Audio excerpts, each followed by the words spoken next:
Welcome to the Nerd Party. Let the filibustering begin. Welcome to Nerd Party.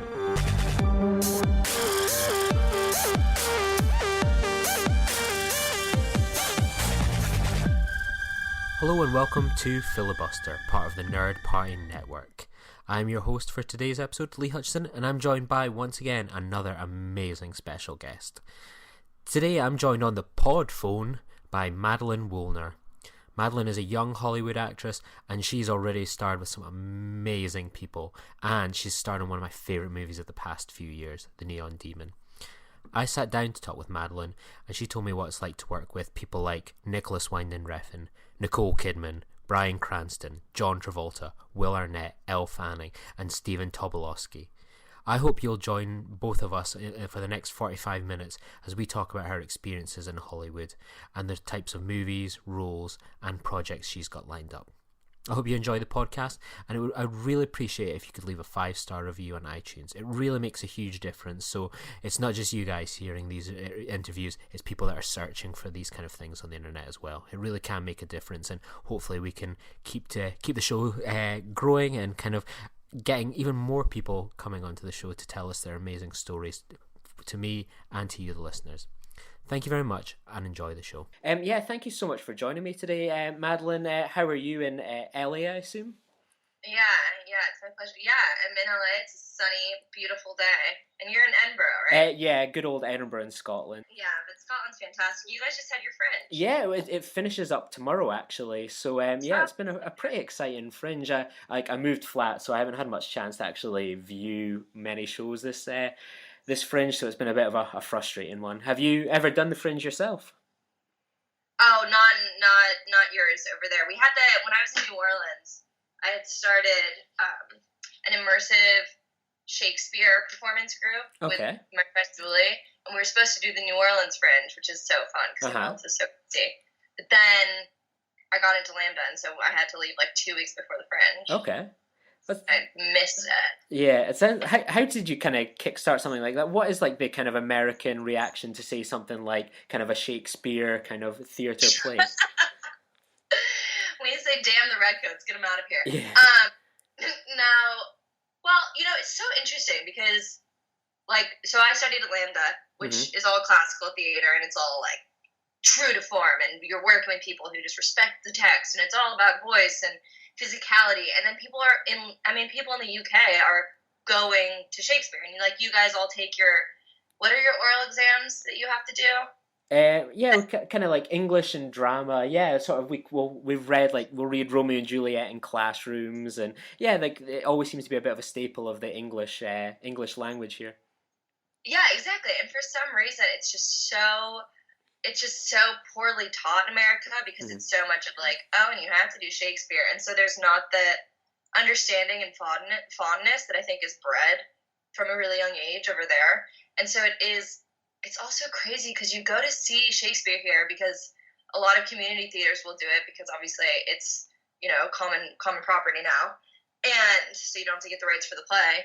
And people don't know what they're saying on stage.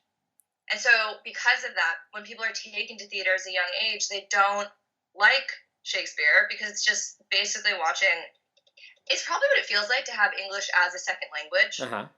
You know what I mean? Because you're just like, what the hell is going on here? This is so stupid. And the whole epic of the fact that it's like, oh no, this is a man who's able to take the most complex human emotions and put them into the most beautiful poetry that's relatable to everyone. Like Shakespeare is next to God for writing, obviously, but it's just so missed, and it's such a missed opportunity. So then it's really exciting when you do meet actors who do like classical theater and who are trained, because I don't know, the reason we started doing it in New Orleans is because there's so little classical theater there. There's been an uprising of theater basically after Katrina. To rebuild the city, they brought in all these tax credits so that movies could be made there. I'm sorry, this is such a long-winded answer. No, this is excellent. All these actors moved in because if you're an actor there, you can get hired as a local hire, and the movie gets a tax write-off, and they get local talent because there wasn't a lot of trained actors there. And so, I don't know, this girl Julie and I, because she trained at Skidmore. I think it's in Ohio. And so we were just talking about that, and it's just like, I think the thing about Shakespeare is that actors get really excited to do it because it's the most exciting thing that you can do. The relationships are the most exciting thing, but there's not necessarily an audience for it. Yeah. So that's why there's so many twists in America of like drunk Shakespeare, like all of these things. Star Wars Shakespeare as well. Yeah, exactly. Or like, do you know Sleep No More? No, I'm not too familiar with it. Oh, it's this really amazing immersive theater thing in New York that's been going on for, I want to say 15 years. It might be more, it might be less. But it's basically like a giant warehouse that they've dedicated to this Shakespeare performance, and all these actors are playing different characters, and you are taken through with different characters through their plot lines. So you're not seeing the full play, you're just seeing it from this character's point of view. And so there's been like kind of a resurgence of kind of like a more virtual reality Shakespeare in America. So, interesting. Yeah, so I guess that was how we went about it. That was so long-winded, I'm sorry. No, not at all. So, like, obviously Shakespeare is something you're so passionate about. What was that at Shakespeare? What kind of motivated you to become an actor? What was the kind of the genesis for you? Well, so I grew up in LA, so my parents worked in film. You're surrounded by people in film, so I think that there's a wonderful element of being someplace where people are actually making a living, doing a creative thing, because you think of it as a possibility. And then from a really young age, I was a really avid reader, just like voraciously consumed books. And I think that there's a commonality between a lot of actors of selfishly wanting all of the lives. Like wanting to be able to be a top chef and wanting to be able to be like a farmer or a crime investigator, and you want to be able to imbibe in all of the different human experiences. And in one life, the only way you can do that is by acting. And like I studied psych and neuroscience in college, and the fact that like, but for the grace of God go I, basically, is the whole thing when you're seeing the play. Like you see a Sam Shepard play, and you're like, well, I would never be in an incestual relationship. But the thing is, we're just not in that situation. Yeah. And we can all still relate to the emotions of it. And it's just like, I don't know, actors in theater just are it's like the church of humanity. You go there to see yourself. And being able to act that out is such a privilege. Yeah, absolutely. Like, it's something like I always just kind of marvel at like all the different backgrounds people come from. And like, yeah, you're right. Being an actress, you get to play all these different amazing roles, and like obviously with your career as well, like you seem to have quite a diverse set of roles kind of so early on in your career. So kind of what was your kind of your big break, and like that you felt, oh my god, I think I'm going to make it here as an actor? Oh my god, have I had a break yet? I don't even think so. You know what, I feel even that I feel constantly insecure of if I'm going to be able to continue acting. I have really severe imposter syndrome constantly. Of like, well, I'm not going to be able to do this. But I think, because because you're such a cinephile and you like follow all these things that like, I don't know, I think it's a series of moving goalposts. I think being on a set for the first time, like a real set where I was working there, not just like, when I was young, I'd go with my father to check up on sets because he does insurance for film, so he's the worst person to have on your set, but it was exciting still to go. Was I guess exciting and like, oh, this is a move, and then being able, I don't know, I honestly don't feel like there is a point yet where I've had a break. I'm hoping that this film that we're doing right now does, but it's just like, anything, everything, nothing's sure until it's over. So it must be quite surreal when you're kind of going onto these like sets, like obviously you've been on like sort of the Scream TV series, NCIS, and Demon, where like you're working with these big names, these big kind of talents. Like, what is that? Is that like, is it become something like a normal experience to be on these sets, or is it always like, oh my god, there's Elle Fanning, or there's kind of, I don't know who the main star of NCIS is, New Orleans. I've lost track of how many spin-offs there are of that. Is it always kind of like, does it always kind of blow your mind, or does it become something where it's like, oh, this is my day job now? I think it always feels exciting, and it's always a privilege. I just did, on Monday, I did a TV show called American Housewife. Okay. which I'd never heard of. It's a CBS show, but it's like super sitcom-y, super cute. And you get there, and you're like, it's always exciting. It's always thrilling. I think the thing that's super amazing about it, especially because film and TV are such different beasts and the sets are so different, is that it feels like, I mean, the thing that's like Neon Demon was so dope because you're watching these amazingly talented creative minds work and you feel like, oh my God, I should get kicked out of here instead of being able to watch like a fly on the wall with certain things and watching the way people, go through their processes. It's thrilling. I hope it never isn't thrilling or nerve-wracking. So how did you kind of end up on, say, like the Neon Demon there? Like, how does someone get cast in like a Nicolas Winding Refn movie? Like, I just can't imagine what he must be like to work alongside or just to watch in action. How did that kind of all come around for you? How did you go from doing Shakespeare, kind of New Orleans, to being in LA on this like much hyped, heralded movie? Well, so I moved down to New Orleans for some parts because there was a huge film incentive down there, and I started working with an agent down there and was doing a lot of auditions for different things there. And I have a friend in LA who works in film who I had kind of like been sending my reel to, sending auditions to, just to get their feedback. And they were friends with one of the producers on it, and so they forwarded all my information, and which I didn't know at the time. And then I got called in to audition for a role that was too old for me. It was like one of the first women that Elle Fanning talks to, who's like, yeah, you can model, but are you going to do it? And so it was everything's just a stroke of luck. And so I flew back to LA for the audition because I was like, I'll just pretend I'm here. I'll do anything. And then I didn't get that, but then they called me back for another role in it. And it was just a series of fortunate events. And also, I think, of throwing everything in. You know what I mean? Of being like, yeah, no, I'll do anything. I'll be anywhere. Which is this whole industry. You just have to. It's a gypsy trade still. Mm. What was it like when you were kind of like on set? Like, what kind of actors did you cross paths with, and did you have much interacting with Refn himself? Yeah, he is wild to watch work. Yeah. So he basically never cut. He was filming the entire. Well, thank God for digital, I guess. He was just filming the entire time, and there's, it's interesting. I used to talk with my dad about the feeling of being on different sets, and when you're working with certain directors, like anytime anyone signs up for a Steven Spielberg movie, there's this like energy that they bring to it because there's this maybe subconscious thing of like, oh, this could be an award-winning film, like this could be something amazing, even if he's doing some like like BFG kid thing. And I'd never been on a set where there was an intent energy from every single person on that. And the world, because you create worlds, whatever, you're doing this thing, but the world of that have you seen Neon Demon? I have, and we covered it on the website. It was probably one of my top 5 movies of that year. I absolutely loved it, I must say. I loved it. Yeah, I've got a blog up on the website about it, so yeah, you don't have to worry about me blowing smoke up your arse on this one. I loved it.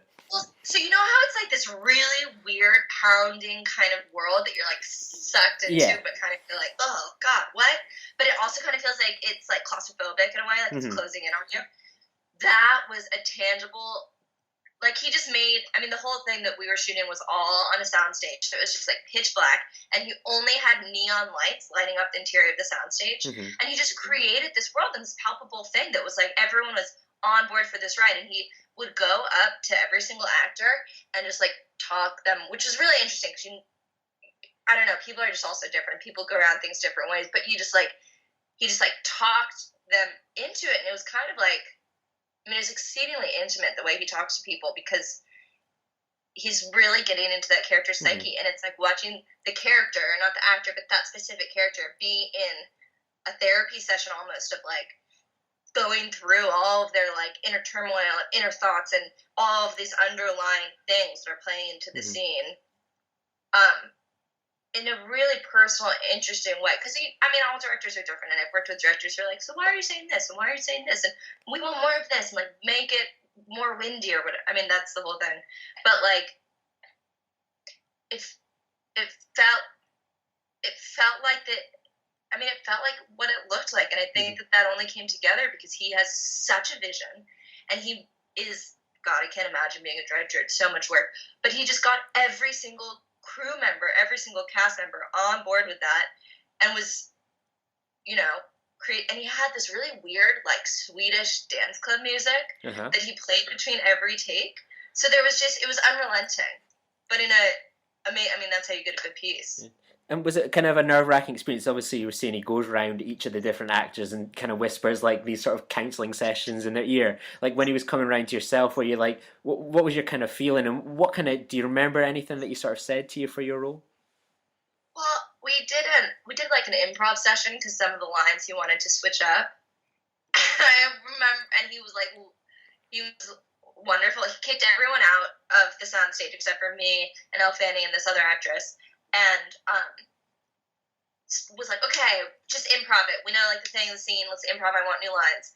And it was, I felt, your stomach drops out of you, and you're like, which is so annoying, because you get to do all this improv training. But, let's see, what did he say? He just kind of, there's not, like, a noteworthy quote out of it, but just kind of creates the pressure and the space, I guess, of, like, being like, this is what you want, this is what you're doing, like, go get it. It's really, I'll bet it's different for each different film he does, but for that, it's kind of like a weird puppety movie also,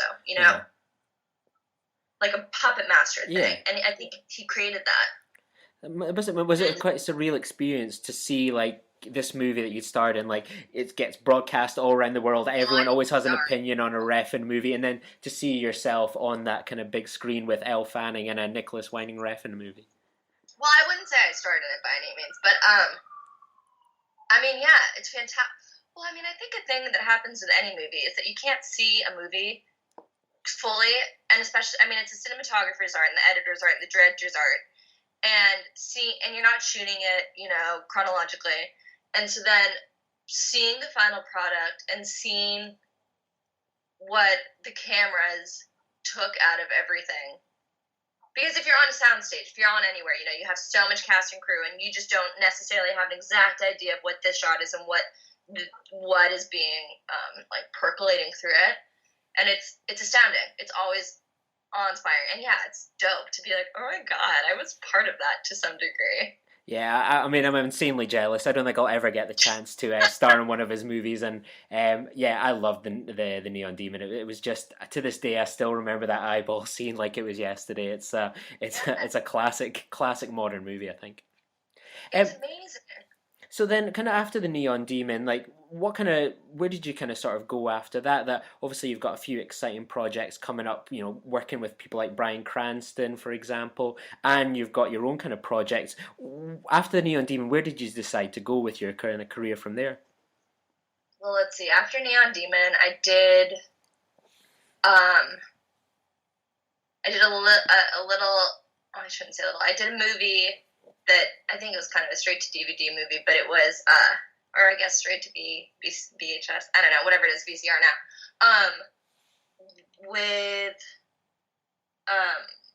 It was called, I think they changed the name of it now, but it was called at the time I'm Wrath. Which is like a very action movie with oh God, John Travolta.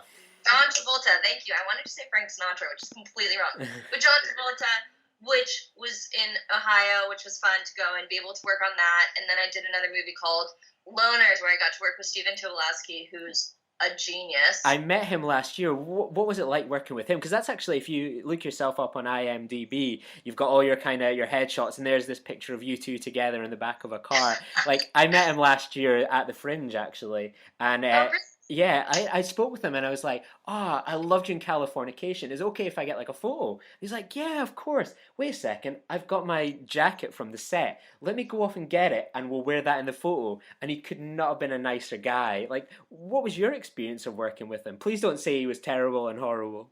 He was the most dramatic. No, he was fantastic. He's just so cool. He's just so cool.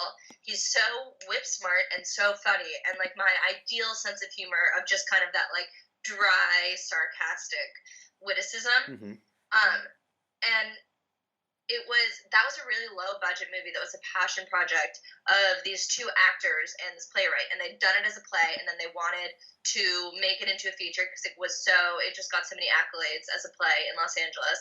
So they did it super low budget. I think it was the director was this really really cool guy who'd mainly done music videos. I think it might have been one of his first features, and Steven was nothing but, I mean, he's so legendary compared to all of us. We were like, and he was the coolest person, made everyone feel so at ease, was just telling me in between all of the takes, hilarious stories. So he has a podcast called The Tobolowsky Files, which he's just had a crazy life. All of the craziest experiences happened to him, but he also can tell good stories, which, they say great stories happen to those who can tell them, because it's hard to like think about them in that way. So he was just telling hilarious stories and really good at banter, and then it made it really comfortable for when we got on set to do our scenes when we were actually rolling. It was so nice to feel comfortable and have a repartee with him already, because he knows that he's sitting there and he's like done such great work, and I'm sure he knows like, okay, this might be intimidating for people, and just being able to like drop any kind of facade and just be so present. He's also, and I think this is something with people that are successful, is that he's so present, which is hard to do, especially because of Instagram and iPhones and everything. Yeah. Because when I met him, like that was his show at the Fringe was like him just, it was sort of similar to his kind of podcast. He was just like telling stories of his life, like with his family, being on set, and you were just kind of sat there and I remembered, I think we were like the second row, and I remember just having my mouth just in awe of him, like just listening to these stories and like, oh my God, this guy is, as you say, has lived a life, and he's, I couldn't imagine kind of meeting a nicer guy or probably working with a nicer guy. He seemed, first class. Yeah, no, he's wonderful. Do you watch Silicon Valley? I've watched the first season. I've not got beyond that. I did enjoy what I'd seen, though. It's funny. I mean, there's no women on it basically at all, which I find really frustrating and upsetting. But he's hilarious. It was always Californication I loved him from. I thought he was fantastic as Stu, the movie producer with quite a sexual appetite. That's for sure. I've never seen Californication. I should watch it. Oh yeah. If you ever want to see one of your fellow co-stars having sex with a puppet, a blown up doll, that's the TV show for you. He comes in at a bit. Why would you not want to see that? Yeah, he comes in about midway through the run, and he's brilliant. He's in almost every episode. Him and David Duchovny are just incredible together.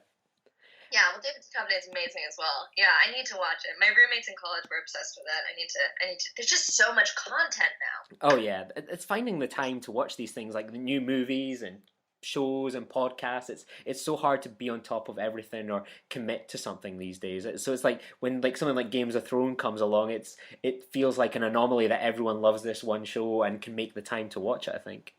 I know. Tonight's the last episode. Are you watching it? I've only watched season 1, so I'm that far behind. So I figure I'm going to watch it all before it comes back for the final run. Like I did that with Lost, so I'm going to do that with this. Oh my God! I didn't get to the end of Lost because in the first 3 episodes I was like, they're dead. Yeah, pretty much. Yeah, you've saved yourself a whole watch, and if you're listening to this show like years on from Lost's finishing, apologies for the spoilers. So oh yeah, sorry, spoilers. But Game of Thrones is just amazing. I'm jealous that you have all of that to catch up with. Oh yeah, and I'm jealous of you in Californication. So maybe in a year's time we'll podcast again and we'll just get back up. Yeah, the lessons we've learned from these movies. And it's crazy too because they are movies. They're not TV shows now. I mean, tonight's going to be probably over an hour.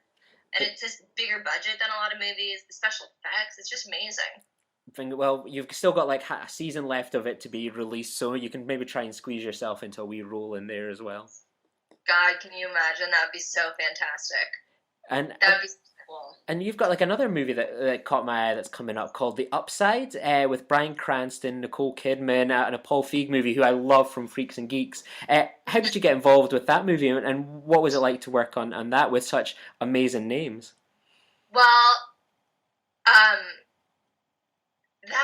did I get involved with that? That, right after grad school, we did audition. We had showcases in New York and Los Angeles for our graduating class, and some people came out to see, managers and agents come out, and somebody came out to see it and sent me sides for like an audition, basically for a role in that, and I went when we were in New York to read for the role, and then ended up being called back to read for a different role.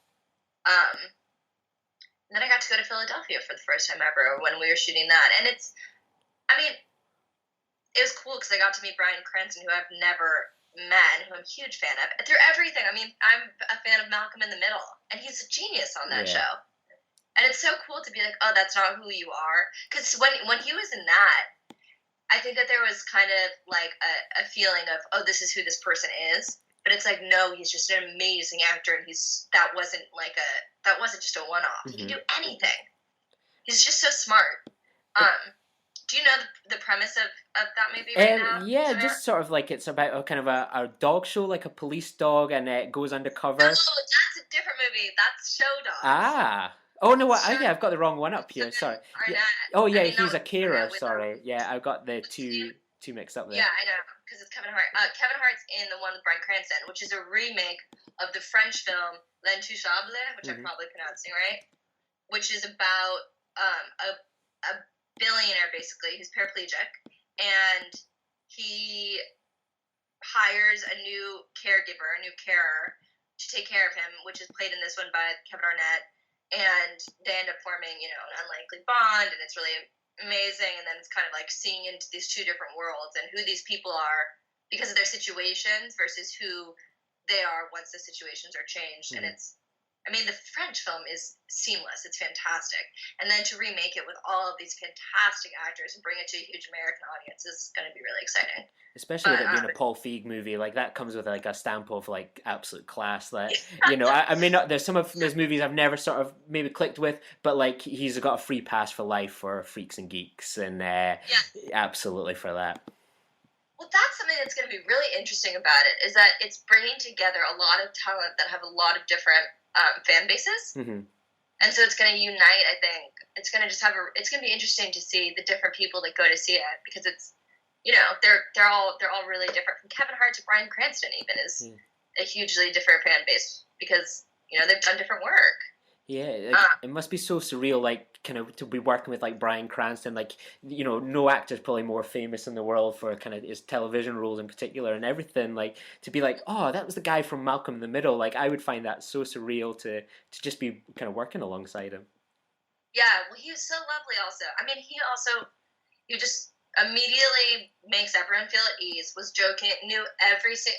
it was a big movie. It was a really big budget, big movie, tons of people on set, knew every single person's name, was comfortable with everyone, joking with everyone, but still, like, good work ethic, and just a lovely human. Someone that you're like, oh my God, be my uncle, come over for dinner, sort of thing. So it was a pleasure. He was really lovely. And then obviously we kind of touched on it, like Show Dogs. That sounds like quite an interesting one. That Stanley Tucci, I met him at the film festival recently. Was such a nice guy, and obviously Scottish Alan Cumming, Will Arnett. Mm-hmm. Like, how did you get involved in this one? This sounds like quite an interesting movie. That I got involved with through a family friend. Was producing it, Deepak, who produced. He produced I need more coffee yesterday, with Bend It Like Beckham, and he's done a number of really interesting films. And so this one he was producing, and I had just gone out of grad school and was hounding him for things, and so he had me read for one of the parts. and it was a pretty small part I read for, and then I ended up getting it. But then when I got there, the director Raja, who's so cool and funny, just started having Will Arnett and I improv, and so I got to just improv with Will Arnett, who's just like so jealous right now. Yeah, it was amazing because it's like playing tennis with Serena Williams or something, where you just have to be. He just kept hitting it back so quickly and was so smart. But then there was also just a dog standing in between us that we had to interact with, which was hilarious. And I'd never done an animal movie before, and to see how the trainers get the dogs to do all of the expressions and everything was hilarious, because they just stand behind the camera basically with a tennis ball and move it around behind the camera so that the dog's eyebrows are moving. Yeah, but that was really fun, and it was in Las Vegas, which I'd never been to, which was a really interesting, weird place. It's certainly. I can't imagine what it must be like to kind of like. I would probably, my mind would have been blown just standing opposite Will Arnett, like kind of improving, and I find it hard not to think of him as Job, probably from Arrested Development, and quoting his lines at him, like like moments like that must be kind of so special to experience. Oh yeah, you want to live in it forever when you're in it. Like you just don't want it to end. Yeah, I mean it was really surreal because it was just. I mean, I'm a huge Arrested Development fan. Are they making a movie of it? They're making a new season, a 5th season. So that's kind of kicking off. It's going to be on Netflix again. So yeah, it's officially happening, but it'll probably be next year before we get it. Yeah.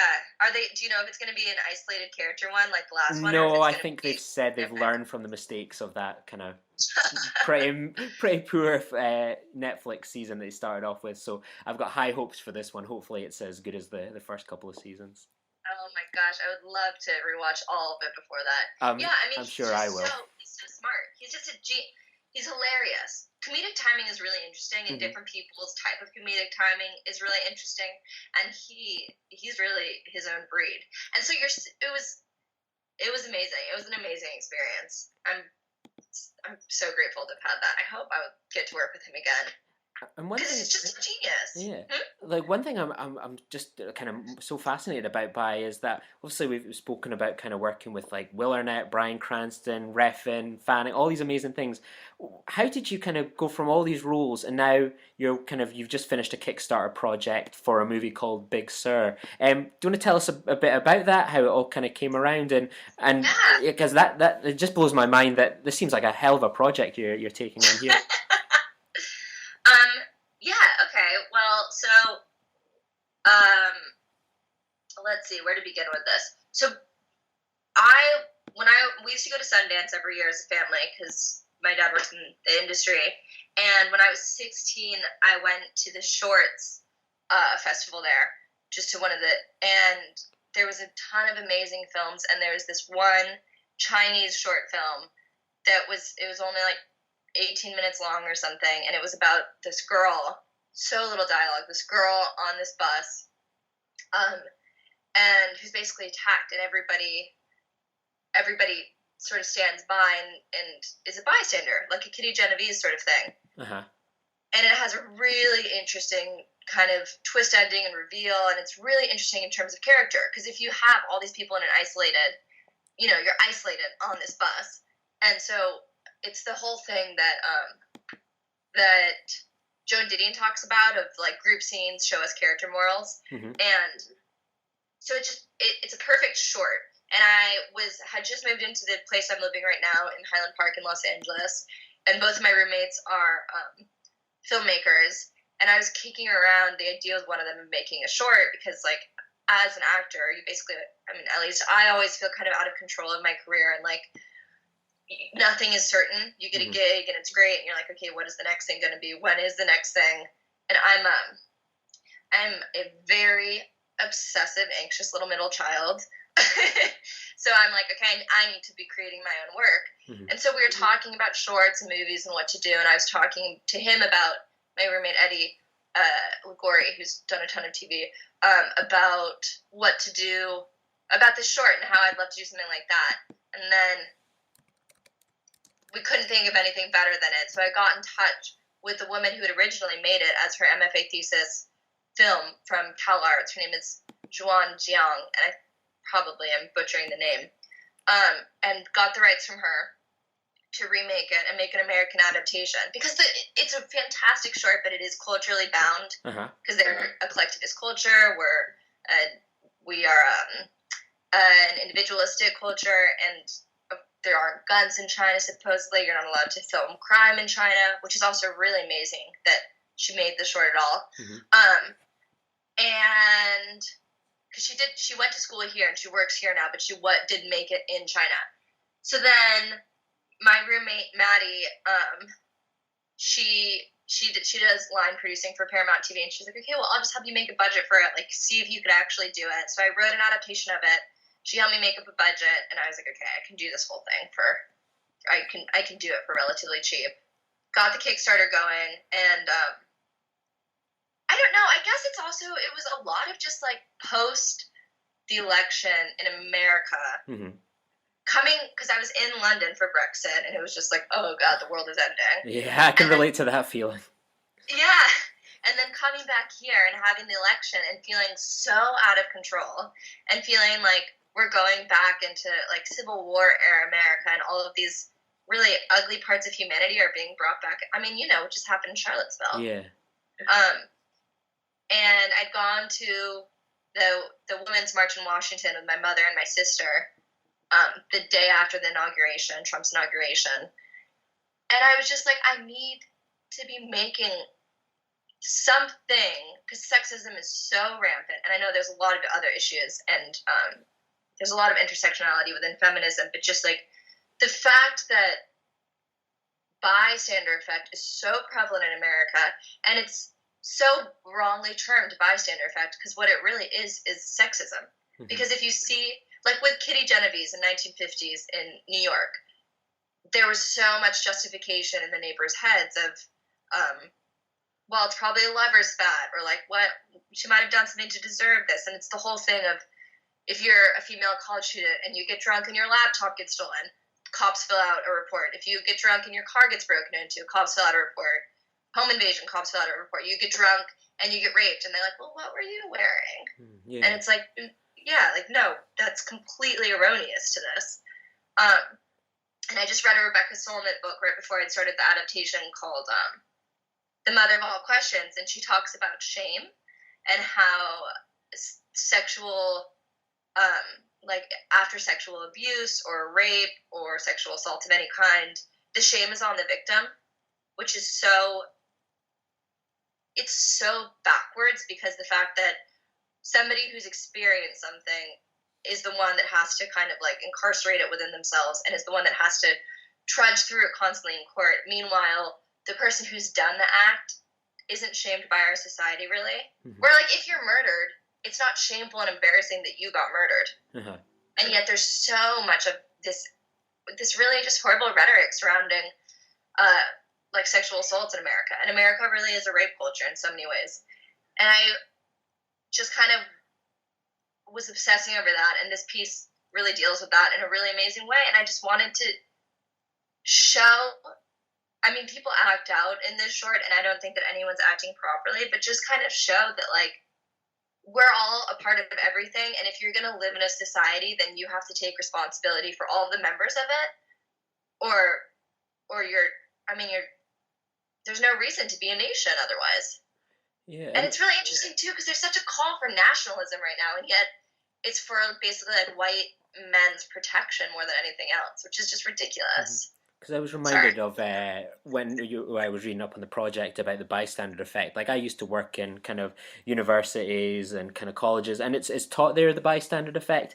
And it's always interesting when you watch a classroom get told about the bystander effect in Kitty Genovese, where it's like people like are shocked, like, how is that possible? How did that kind of happen? It's such a weird reaction to watch like a whole classroom act like, oh my god, this is an unthinkable thing. But then you see it happen every day, that you see something, say in Charlottesville or whatever, for example, some people are being assaulted and some people's first reaction is just to film it as opposed to kind of go to someone's aid. It's so horrible, and it's so relevant to nowadays. Yeah, it sounds like you're on the ball with this project. It's exciting to be making it. I mean, but it's also just like, So Kitty Genevieve's happened in the 1950s, and it's still the case that everyone points to, like what you're saying in college courses. 3 months ago, a teenage girl was raped in Chicago, and it was live streamed. And if you're watching that on Facebook on your live stream, you are condoning it. You're a part of it, you know? And there's so many things like that. I mean, it's like there was also that autistic girl who was, I want to say Chicago for that as well, who was raped by a bunch of football players and it's just revolting that this is happening in our society and is clickbait rather than from a young age there being a level of morality and like understanding that everybody, you know, an independent person kind of isn't being taught. Because I was thinking, because I think of when it was last year where there was the black individual had been shot in a car, and like that was being live streamed to the internet, and everyone's just like tuning in, like people are watching it like either concerned, or there's a lot of people are probably going, oh my god, someone's been shot in a car, like clicking a few buttons and watching a live stream of someone essentially dead in a car. And it was such a surreal experience. It seemed to sum up where we are as a kind of culture so well. It's torn between people that are tuning in to care and champion someone's civil rights, and then on the other side there's people kind of egging it on, watching it as just something so shocking.